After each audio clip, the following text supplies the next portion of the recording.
সন্মানীয় ভিউৱাৰ্ছ, আমাৰ শ্ৰদ্ধাৰ হিয়াৰ আমঠু জুবিনদাৰ জীৱনী পাঠ্যক্ৰমত সন্নিৱিষ্ট কৰা হ'ব বুলি আমি জানিব পাৰি বহুতো আনন্দিত হৈছোঁ। তাকে আজিৰ এই ভিডিঅ'টোত জুবিনদাৰ বিষয়ে কেইটামান ইংৰাজী অনুবাদ শিকিম। জুবিনদাক শ্ৰদ্ধা জনাই সকলোৱে ভিডিঅ'টো শ্বেয়াৰ কৰিব। এক নম্বৰটো হৈছে জুবিন গাৰ্গ এজন প্ৰসিদ্ধ ভাৰতীয় কণ্ঠশিল্পী আছিল। তাৰ ইংৰাজী অনুবাদ হৈছে জুবিন গাৰ্গ ৱাজ আ ফেমাছ ইণ্ডিয়ান ছিংগাৰ। তেওঁ এজন সংগীত পৰিচালক, গীতিকাৰ আৰু অভিনেতা আছিল। He was also' A music director, song writer and actor.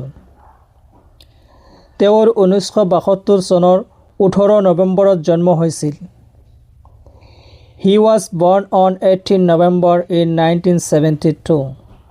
তেওঁ 2025 চনৰ 19 ছেপ্টেম্বৰ তাৰিখে মৃত্যুবৰণ কৰে। He died on 19 September in